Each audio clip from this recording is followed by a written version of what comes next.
Hello everybody, very good morning to all of you. तो आज हम 9 जुलाई के न्यूज़पेपर्स से करंट अफेयर्स को डिस्कस करेंगे, उससे जुड़े एमसीक्यूज जो हैं उसको भी यहाँ पर डिस्कस करने वाले हैं। तो सबसे पहले हम बात करते हैं Uttarakhand to study carrying capacity of cities to check ecological imbalance. So यहाँ पे बेसिक सा मीनिंग इस न्यूज़ ने यही बोला है कि कैरिंग कैपेसिटी क्या होती है।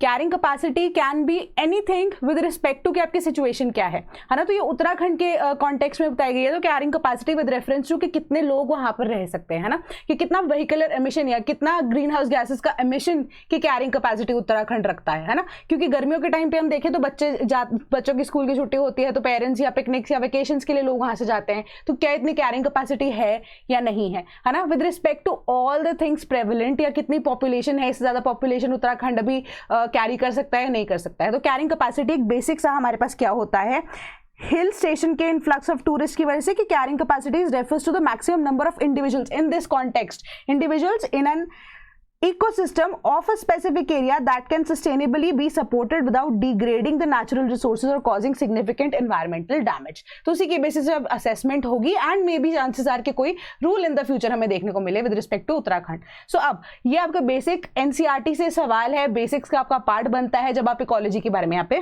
पढ़ते हैं। Consider the following pairs, species A species B, name of the interaction. कि अगर एक स्पीशीज बेनिफिट हो रही है, दूसरे को नेगेटिव इंपैक्ट पड़ रहा है, तो क्या हम उसको प्रेडेशन बोलते हैं। सिमिलरली अगर दोनों साइड ही नेगेटिव इंपैक्ट है स्पीशीज ए एंड बी के अंदर, क्या उसको हम अमेंसालिज्म बोलते हैं। या एक को नेगेटिव इंपैक्ट एक न्यूट्रल रहता है तो क्या उसको कंपटीशन बोलते हैं। How many pairs are correctly matched. तो इसका करेक्ट आंसर बनता है ऑप्शन नंबर ए, सिर्फ एक ही करेक्टली मैच है कि अगर एक स्पीशीज को बेनिफिट हो रहा है, एक को नेगेटिव इंपैक्ट हो रहा है, तो वो प्रेडेशन का पार्ट आता है ना। जैसे लाइन के केस में हम देखते हैं, लाइन एंड डियर के केस में, ठीक है। सो विद रिस्पेक्ट टू अगर दोनों को नेगेटिव इंपैक्ट पड़ रहा है तो वो कंपटीशन माना जाता है। इन दोनों को अदला बदली यहाँ पे कर दिया गया था। कंपटीशन कैसे कि दोनों के दोनों ही मर जाते हैं यहाँ पे, है ना। So with respect to that हमारा इसका करेक्ट आंसर बनता है ऑप्शन नंबर ए, सिर्फ एक ही करेक्टली मैच्ड है। तो ये आपको इंटरैक्शंस के नाम एनसीईआरटी से as it is copy paste करके दे दी गए हैं। Then Houthis attack another ship. हमने एक और शिप की बात यहाँ पर देखी है कि रेड सी में एक और शिप जो है उसको करा दिया गया। लास्ट टाइम हम देख रहे हैं कि यूके की आई गेस कोई शिप थी जिसको रेड सी में हुदीज ने बाद में उसका जो है लिया था कि हमने ये सब कुछ किया है, उसका सारा का सारा ओनरशिप उन्होंने ली थी कि इंसिडेंट हमारी वजह से हुआ है। दो इस बार किसी ने भी यहाँ पर रिस्पॉन्सिबिलिटी नहीं ली है, बट एक और शिप जो है इसको सिंक करा दिया गया अंदर रेड सी, है ना। और कुछ नहीं है यहाँ पे जो बताया गया है। सो इसके रिगार्डिंग हमारे पास रेड सी के ऊपर जो सवाल बनता था, that was which of the following countries does not border the red sea, Djibouti, Kuwait, Eritrea and Egypt. तो इसका करेक्ट आंसर क्या बनेगा, ऑप्शन नंबर बी बनेगा ना, कुवैत। ठीक है, कि कुवैत यहाँ पे फॉल करता है, इजिप्ट यहाँ है, सूडान है, एरिथ्रिया है, इवन यूथोपिया भी जो है, हम इथोपिया जो देखते हैं वो भी बॉर्डर नहीं करता है रेड सी को। जिबूती है, यमन है, सऊदी अरेबिया है, जो कि अब हमारे आप कह सकते हो कि एक तरह से उनको वो बॉर्डर करते हैं रेड सी को, है ना। तो थोड़ा छोटा छोटा पार्ट जो है यहाँ पर हम देख रहे हैं डॉट की तरह जहाँ पे मैं मार्क कर रही हूँ, तो जॉर्डन और इजराइल भी यहाँ पर फॉल करते हैं इस कैटेगरी के अंदर। So next, deal with India closes, Trump slaps 25 to 40% reciprocal tariffs on 14 nations. अभी इंडिया की यहाँ पे कुछ फाइनल डिसीजन नहीं किया गया है, अगस्त 1 तक इसको अभी ओपन रखा गया है इस टैरिफ डील को, ठीक है। सो ओवरऑल उन्होंने यहाँ पे यही चीज बोली है, 14 नेशंस के ऊपर 25 से 40%, जिसमें मेजरली हमारे कौन से नेशंस आ रहे हैं, ठीक है, ब्रिक्स नेशंस आ रहे हैं, उनके ऊपर लगाया गया है। क्यों? क्योंकि अब ब्रिक्स में हमने रिसेंटली ये भी चीज डिस्कस की थी कि वो अपनी करेंसी यहाँ पर माना जा रहा है कि डॉलर के अगेंस्ट लॉन्च करने की बात कर रहे थे, उसके लिए एक तो ट्रम्प खवा है, ठीक है। विद रिस्पेक्ट टू दैट अब चाइना का जो सामान है, जो बाकी जो ब्रिक्स नेशंस इन्वॉल्व है, जिसके अंदर इंडिया भी है बेसिकली, बट ऐसे ट्राई किया जा रहा है कि बाकी जो सस्ता सामान है वो मार्केट में बेचा जा सके, है ना। सो ओवरऑल अगर हम देखें यहाँ पे मार्केट के अकॉर्डिंगली यही चीज बोली गई है कि ये जो सस्टेनेबिलिटी इसकी नहीं बनती है टैरिफ्स की, क्योंकि मेजरली वन साइडेड डील है कि अब कोई भी चीज हमें अगर यूएसए को भेजनी है, हमें तो इंपोर्ट टैरिफ यहाँ पे टैरिफ देना ही पड़ेगा, but USA and in the opposite क्या कर रहा है, अपनी जो टैरिफ्स हैं या तो वो कैंसिल आउट करा रहा है या बहुत कम करवा रहा है। So this is not done. तो डब्ल्यूटीओ के पास जाने का ये मतलब बनता है यहाँ पे, क्योंकि फ्री ट्रेड एग्रीमेंट के अंडर हमें म्यूचुअल टैरिफ्स को यहाँ पर अप्लाई करने की एबिलिटी मिलनी चाहिए, रिस्पॉन्सिबिलिटी दोनों साइड से होनी चाहिए कि वन साइडेड गेम जो है वो नहीं चलेगी। So with respect to this आपको ब्रिक्स के बारे में पता होना चाहिए, डब्ल्यूटीओ के बारे में यहाँ पर पता होना चाहिए, उसके अलावा यहाँ पर आपको कुछ जानने की जरूरत नहीं है। न्यूज में क्या है डजंट इवन मैटर, ठीक है। Consider the following. WTO was established in the year 1995. WTO's headquarters are in New York. So basic सा सवाल आपको यहाँ पर मैंने पूछा है जिसका आंसर आप इजीली दे सकते हैं, तभी धीरे धीरे डेवलपमेंट इसके ऊपर हम करना शुरू करेंगे. So which of the statements mentioned above is correct? तो इसका करेक्ट आंसर क्या बनेगा? ऑप्शन नंबर ए ही बनेगा ना. 1995 में ये इस्टेब्लिश हुआ था. ठीक है, न्यूयॉर्क में नहीं, जिनीवा में हमारे इसके हेडक्वार्टर्स है. तो जिनीवा में एक और ऑर्गेनाइजेशन है जिसके हेडक्वार्टर्स है, इवन मल्टीपल ऑर्गेनाइजेशन हैं जिनके हेडक्वार्टर्स है ना. तो कौन सी है वो मेरे को कमेंट बॉक्स में जल्दी से बताना. ठीक है, जिनीवा स्विट्जरलैंड, एस्टैब्लिश किया गया 1 जनवरी 1995 उरुग्वे राउंड नेगोशिएशंस के बाद. ये WTO की वेबसाइट से ही आपको इंफॉर्मेशन प्रोवाइड की गई है. ठीक है, so melting glaciers can lead to more volcanic eruptions. So basic सा यहाँ पे आइडिया यही लिया है कि ऐसे बहुत सारे ग्लेशियर्स हैं, around hundreds and thousands of glaciers जो है की बेल्ट है, उनके नीचे hundreds and thousands of volcanoes जो है वो एग्जिस्ट करते हैं. ठीक है, अब सिंस ग्लेशियर्स है तो आइस की वजह से क्या हो रहा है, अब प्रेशर पड़ रहा है इन वोल्केनोज के ऊपर, है ना. तो प्रेशर पड़ने की वजह से क्या होता है कि अगर इरप्शन होती भी है तो उसका जो इम्पैक्ट है वो सी लेवल पे या आप कह सकते हो कि सरफेस लेवल तक भी एटलीस्ट नहीं देखने को मिलता है. बट अब ग्लोबल वार्मिंग के इम्पैक्ट की वजह से, क्लाइमेट चेंज के इम्पैक्ट की वजह से ये जो आइस शीट्स हैं ये मेल्ट हो जाएंगी. ठीक है, मेल्ट होना शुरू हो जाएंगे तो क्या होगा, इसका इम्पैक्ट या कह सकते हो वोल्केनिक इरप्शन का जो इम्पैक्ट है वो सरफेस लेवल पे हमें देखने को मिलेगा. ये चीज यहाँ पर बोली गई है. ठीक है, सो आपका यहाँ पे मुद्दा यहाँ पर पढ़ने वाला यही है कि वोल्केनिक इरप्शंस क्या होते हैं, क्या किस किस तरह के वोल्केनिक इरप्शंस हो सकते हैं, किस तरह के वोल्केनोज होते हैं, एंड इरप्शन की वजह से कौन सी गैसेस रिलीज होती हैं यहाँ पे, एंड उनका इम्पैक्ट क्या होता है. ग्लेशियर्स का भी आप थोड़ा बहुत यहाँ पर पढ़ सकते हैं ना. सो एक बेसिक सी बात आपको यहीं पे ये चीज बताई गई है. सो अब इसका इम्पैक्ट क्लाइमेट के ऊपर क्या होगा, मेजरली हम उस चीज को डिस्कस करते हैं कि वो टेम्पररी कूलिंग का इम्पैक्ट. क्यों? क्योंकि अब एरोसॉल्स भी रिलीज होते हैं.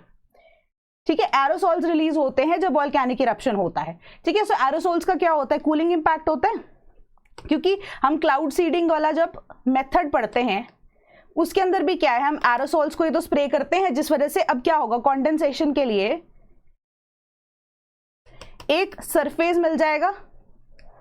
ठीक है, एंड सबसे बड़ी बात ये हाइग्रोस्कोपिक होते हैं एरोसॉल्स, तो वो मॉइस्चर अब्सॉर्ब करके हैवी हो जाते हैं, कंडेंसेशन हो जाती है, क्लाउड फॉर्मेशन हो जाती है, रेनफॉल हो जाती है. सो सिमिलर तरीके से जब कोई भी वोल्केनिक इरप्शन होती है, हम देखते हैं कि वोल्केनो की इरप्शन के आसपास या जहां जहां वो वोल्केनो इरप्ट हुआ है उसके आसपास आप देखेंगे कि रेनफॉल भी होती है. ठीक है, एक तो एरोसॉल्स है तो कूलिंग इंपैक्ट तो होता है, वार्मिंग इंपैक्ट भी होता है. क्यों? क्योंकि ग्रीन हाउस गैसेस, कौन सी ग्रीन हाउस गैसेस की यहाँ पे हम बात कर रहे हैं, मीथेन हो गई, कार्बन डाइऑक्साइड, जो कि इंक्रीज कर सकते हैं टेम्परेचर ऑफ द प्लैनेट, वो भी यहाँ पर रिलीज होती है. मीथेन ज्यादातर रिलीज होती है यहाँ पे, कार्बन डाइऑक्साइड, ठीक है, सल्फर डाइऑक्साइड, जिस वजह से एरोसॉल्स के इम्पैक्ट के अंडर भी अगर हम देखें तो हमारे पास एसिड रेन के चांसेस भी ज्यादा होते हैं. सो इस चीज के ऊपर सबके ऊपर यहाँ पे डेवलप करने की आपको बहुत ज्यादा जरूरत है, क्योंकि ये बहुत इंपॉर्टेंट टॉपिक है. एंड कौन से आप कह सकते हो फॉर्मेशन होती है, जैसे इग्नियस रॉक्स फॉर्म होते हैं, कौन से लैंड फॉर्म्स की यहाँ पे फॉर्मेशन होती है, एनसीईआरटी का बेसिक पार्ट वो आपके वोल्केनिज्म से ही रिलेट कर रहा है या वोल्केनो से ही रिलेट कर रहा है. सो उसके ऊपर आपको बहुत डिटेल में पता होना चाहिए. ठीक है, अगर नहीं पता होता तो आप उसको पढ़ सकते हो दोबारा से. Then which of the following is not an instant effect of volcanic eruption. ठीक है, इंस्टेंट इफेक्ट की बात कर रहा है, कौन सा नहीं है, cloud formation, aerosols release, warming of the area around, formation of igneous rocks.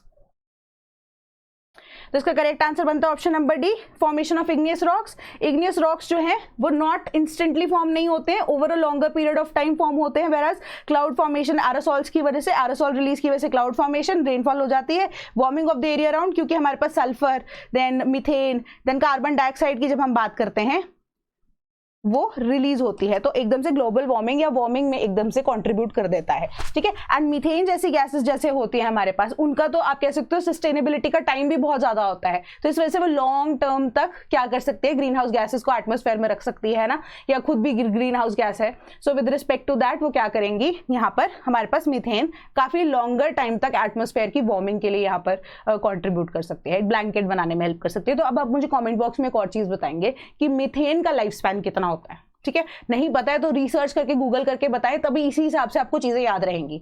Then next हमारे पास क्या है कि ship arrested after Kerala claims damages, how does Admiralty suits work. तो बेसिकली इसके अंदर यही चीज है कि MSC एल्सा 3 अब सिंक हुई थी, उसके अगेंस्ट एक और अकीतेता 2 करके जो कि सेम फर्म मैनेज कर रही है। ये दोनों शिप्स के नाम है MSC एल्सा जो कि सिंक हुई थी, एंड अकितेता 2 जो कि सेम कंपनी मैनेज करती है, दोनों की दोनों।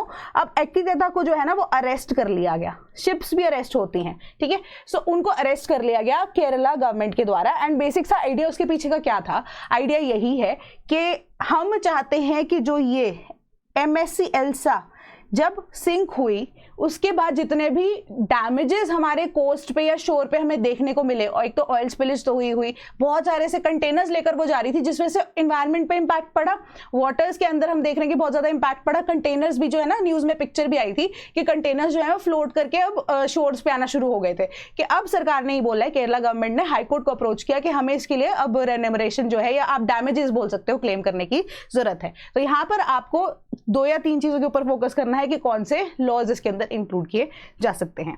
पहला उसमें से कौन सा है, 2017 का admiralty jurisdiction and settlement maritime claims act, ठीक है। इसके अंडर ये बेसिकली केस रजिस्टर हुआ है। पहले तो एक ये एक्ट है, ठीक है। इसी एक्ट ने रिप्लेस किसको किया था, ब्रिटिशर्स के टाइम पे जो एडमिरलिटी कोर्ट एक्ट 1861 का था and colonial courts admiralty act, इन दोनों को इसने रिप्लेस किया था। रीजन इसके पीछे का यही था कि उस टाइम पे हमारे पास 3 जो है बेसिकली मद्रास, ठीक है, देन बॉम्बे एंड कोलकाता, 3 ही पोर्ट सिटीज हुआ करती थी। एंड तीनों के पास ही, क्योंकि वो प्रेसिडेंसीज थी, तो वो प्रेसिडेंसीज के तहत उन्हीं के पास या उन्हीं के हाई कोर्ट्स के पास ही यहाँ पर जो है ऑप्शन थी कि वो क्या कर सकते हैं, इन केसेस को ट्राई कर सकते हैं, एडमिरलिटी केसेस को। बट अब हमारे पास नंबर ऑफ पोर्ट्स इंक्रीज हो गए हैं, तो 2000 आप देख रहे हैं 17 में जो नए लॉ को लेके आया जा चुका था, अमेंडमेंट उसके अंदर लेके आई है, तो उसके तहत ये केस को रजिस्टर किया गया है। और इसके अलावा कौन से हैं हमारे पास, एनजीटीज को अपने अंडर ले सकती है केस को, ठीक है। फिर उसके बाद मर्चेंट शिपिंग एक्ट 1858, इसके अंदर ऑयल पोल्यूशन को लेकर जो ओनर्स है या जो मर्चेंट्स है वो भी लायबल यहाँ पे ठहराए जा सकते हैं, डिपेंड्स अपॉन द केस, ठीक है। सो अब यही सारे हमारे पास जो लॉज हैं जिनकी वजह से क्या हो सकता है कि हम एडमिरलिटी केसेस को अंडरटेक कर सकते हैं। तो बेसिकली यहाँ पर जो क्या है मांगा है केरला सरकार ने कि डिटेंशन जो है वो ₹9531 करोड़ जब तक डिपॉजिट नहीं हो जाते या सिक्योरिटी फर्निश नहीं हो जाती, तब तक हम ओनर की वेसल को अरेस्टेड ही रखेंगे। बस ये सिंपल सी कहानी थी इसके अंदर। Then under which of the following admiralty cases can not be taken up, ठीक है। एडमिरलिटी एक्ट 2017 का मैंने आपको बता दिया, एनवायरमेंट प्रोटेक्शन एक्ट के तहत या एनजीटी के तहत या नन ऑफ द अबव। तो इसका करेक्ट आंसर है ऑप्शन नंबर डी के सारे यहाँ पर जो तीनों बताए गए हैं ना, इन तीनों के अंदर आप एडमिरलिटी केसेस को रजिस्टर करवा सकते हैं। नन ऑफ द अबव इसका करेक्ट आंसर यहाँ पर बनता है, ठीक है। सो अब rare great hornbill sighting at Azhimala sparks renewed calls for biodiversity conservation, जो कि अब क्या है, स्टेट बर्ड ऑफ केरला भी है ये रेयर ग्रेट हॉर्नबिल। तो अब ये न्यूज में आ गई है, तो आपको स्टेट बर्ड ऑफ केरला के बारे में सारी चीजें पता होनी चाहिए। IUCN स्टेटस क्या है, अपेंडिंग स्टेटस क्या है, साइट्स का क्या स्टेटस है, उस चीज के ऊपर आप बिल्डअप करना शुरू करो यहाँ पर, ठीक है। एंड क्या क्या इसके थोड़े बहुत कैरेक्टरिस्टिक्स के बारे में भी आप पढ़ सकते हो, क्योंकि पेपर में उससे रिलेटेड सवाल भी आपसे पूछे जा चुके हैं कई बार, है ना। सो 1 या 2 बार आपको यूपीएससी में सवाल आ चुके हैं। सो उसके अलावा बाकी जो मेजर स्टेट्स के, अब ग्रेट इंडियन बस्टर्ड के बारे में भी आप पढ़ सकते हैं जो न्यूज में थी, है ना। तो वो लास्ट ईयर थी, क्योंकि कंटेम्प्रेरी अफेयर्स का पार्ट रहता है एंड नॉट करंट अफेयर्स। तो हो सकता है हॉर्नबिल से रिलेटेड आपको सवाल इस बार पूछा जाए या ग्रेट इंडियन बस्टर्ड से रिलेटेड सवाल इस बार पूछा जा सके 2026 के पेपर में, ठीक है। सो उसी के अकॉर्डिंगली आपको बिल्डअप करना है। एंड सबसे इंपॉर्टेंट चीज इस न्यूज के अंदर यही बताई गई कि ये उस एरिया में जनरली नहीं पाई गई जहां पे पाई जाती है, यानी कि ट्रॉपिकल एरियाज में ज्यादातर पाई जाती है of Kerala. Evergreen and moist deciduous forest के अंदर जो यानी कि silent valley, Nelliyampathy, then Athirappilly, then Aralam and Parambikulam के अंदर जनरली ये पाई जाती है, बट वहां पर ये नहीं मिली थी। तो आसपास वाले एरियाज के आसपास देखने को मिल रही थी, एग्जैक्टली वहां पर ये नहीं मिली। सो इसकी वजह से क्या है, कंजर्वेशन से रिलेटेड या इनके changing patterns of standards of, या कह सकते हो लिविंग, है ना, या चेंजिंग पैटर्न्स ऑफ लिविंग क्या क्या है, उसके अकॉर्डिंगली आपको बिल्डअप करना पड़ेगा इसके ऊपर। बट ये न्यूज इसको आपके इसके अलावा और कुछ यहाँ पर नहीं बता रही है।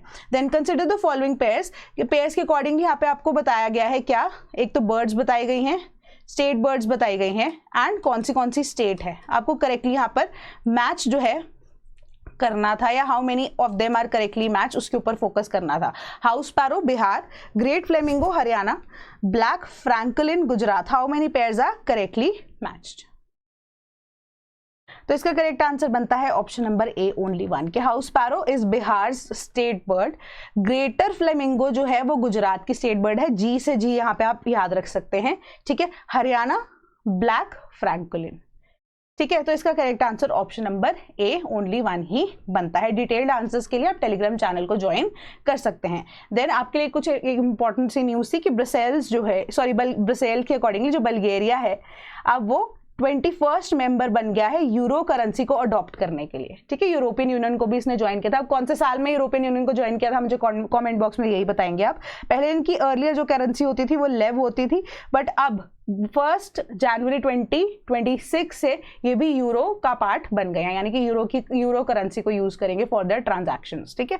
सो उसके अकॉर्डिंगली अब ये अडॉप्ट कर चुके हैं एक नई करेंसी को। तो अब आपके लिए एक होमवर्क है कि रेयर अर्थ्स, जिसके बारे में हम रिपीटेडली डिस्कस कर चुके हैं, उसमें यूएस और चाइना की राइवलरी में क्या इम्पैक्ट पड़ रहा है या राइज कैसे हो रही है, ये सारी की सारी, क्योंकि मैंने मार्क भी नहीं किया, आपको पढ़नी पड़ेगी, इसके ऊपर फोकस कर सकते हैं आप। इसके ऊपर पढ़ के मुझे कॉमेंट बॉक्स में मोटा मोटा यहाँ पर बताएंगे कि क्या क्या चीजें इंपॉर्टेंट बनती हैं, ठीक है। सो अब in case if you preparing for UPSC, so we have an ongoing batch जिसको आप जाकर देख भी सकते हैं या चेकआउट कर सकते हैं। लिंक आपको डिस्क्रिप्शन बॉक्स में मिल जाएगा, similar for the case of test series, जिसको आप परचेज कर सकते हैं अगर आप चाहते हैं। तो अगर आपको कोई भी डाउट होता है तो आप हमें कॉल भी कर सकते हैं 1800-890-3043। आप हमें मेल भी कर सकते हैं cp.class@gmail.com।